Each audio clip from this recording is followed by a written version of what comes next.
ಕ್ಷೇತ್ರ ಬೂದಿಗೆರೆ ಎಂಬ ಹೆಸರಿನಿಂದ ಕರೆಯಲ್ಪಡ್ತಾ ಇದೆ. ಈ ಕ್ಷೇತ್ರದ ವಿಶೇಷವೆಂದರೆ ಚಾತುರ್ಯುಗದಿಂದ ಇದಕ್ಕೆ ಭಸ್ಮರೇಖಾಪುರಿ ಎಂಬ ಹೆಸರಿನಿಂದ ಹಳೆಯ ಋಷಿಗಳು ಕರೀತಾ ಇದ್ದರು ಅಂತಕ್ಕಂತಹ ಉಲ್ಲೇಖ ಕೂಡ ಇದೆ.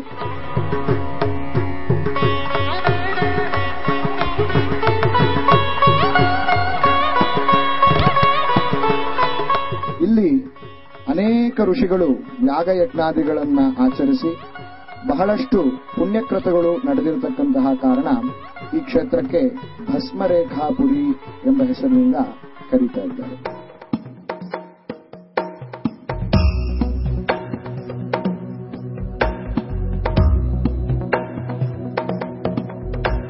ಈ ಕ್ಷೇತ್ರದ ಅಧಿಷ್ಠಾನ ದೇವತೆಯಾಗಿರತಕ್ಕಂತಹ ದೇಶನಾರಾಯಣ ಸ್ವಾಮಿ ಮತ್ತು ಕೈವಾರದ ಅಮರನಾರಾಯಣ ಸ್ವಾಮಿ ಮತ್ತೆ ಇನ್ನೂ 3 ಕ್ಷೇತ್ರಗಳಲ್ಲಿ ಇಂದ್ರನಿಗೆ ಪಾಪ ಪರಿಹಾರಕ್ಕಾಗಿ ಏಕಕಾಲದಲ್ಲಿ ಸ್ಥಾಪನೆ ಮಾಡಲ್ಪಟ್ಟಿರತಕ್ಕಂತಹ ದೇವಸ್ಥಾನಗಳಾಗಿದೆ.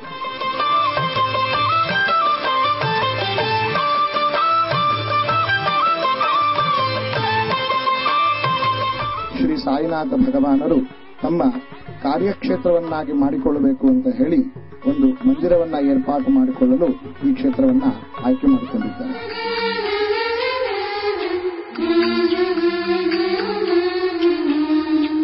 ಈ ಕ್ಷೇತ್ರದ ಸಂಸ್ಥಾಪಕರಾಗಿರ್ತಕ್ಕಂತಹ ಕೃಷ್ಣಮೂರ್ತಿಯವರು ಈ ಕ್ಷೇತ್ರವನ್ನ ಶಿರಡಿ ಕ್ಷೇತ್ರದಂತೆಯೇ ಇಲ್ಲಿರತಕ್ಕಂತಹ ಕಟ್ಟಡಗಳು ನಿರ್ಮಾಣ ಆಗಬೇಕು ಅಂತಕ್ಕಂತಹ ಸಂಕಲ್ಪವನ್ನು ಮಾಡಿದ್ದಾರೆ. ಓಂ ಸಾಯಿ ಶ್ರೀ ಸಾಯಿ ಜೈ ಜೈ ಸಾಯಿ.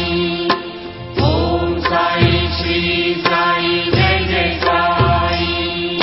ಆತ್ಮೀಯ ವೀಕ್ಷಕರೇ, ಈಗ ನಾವು ನಿಂತಿರತಕ್ಕಂತಹ ಸ್ಥಳ ಶ್ರೀಗಳ ದ್ವಾರಕಾಮಾಯಿ.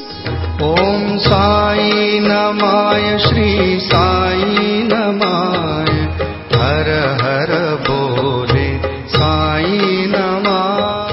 ಈಗ ನಾವು ನಿಂತಿರತಕ್ಕಂತಹ ಪವಿತ್ರವಾದ ಸ್ಥಳ ಶ್ರೀ ಸಾಯಿನಾಥ ಭಗವಾನರ ಗುರುಸ್ಥಾನ. ನಮಸ್ತೇಸ್ತು ಭಗವನ್ ವಿಶ್ವೇಶ್ವರಾಯ. ನಾವು ಈಗ ನಿಂತಿರತಕ್ಕಂತಹ ಸ್ಥಳ ಶ್ರೀಗಳ ಚಾವಡಿ.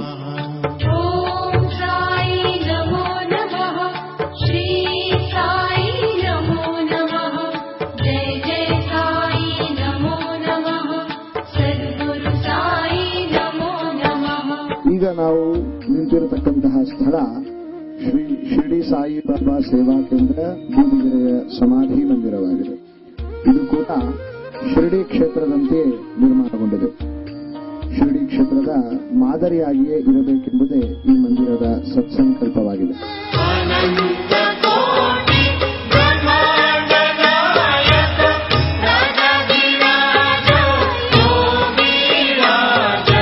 ಪರಬ್ರಹ್ಮ ಶ್ರೀ ಸಚ್ಚಿದಾನಂದ ಸದ್ಗುರು ಸಾಯಿ ನಾಥ ನಮಾಯ.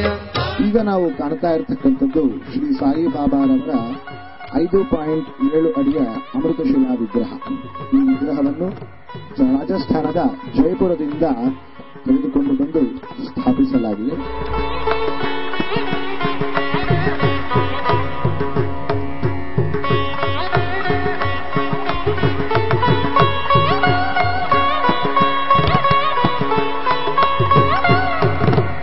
ಈಗ ನಾವು ಕಾಣ್ತಾ ಇರತಕ್ಕಂಥದ್ದು ಶ್ರೀಗಳ ಸಮಾಧಿ ಮಾದರಿಯ ಆಕೃತಿಯಾಗಿದೆ.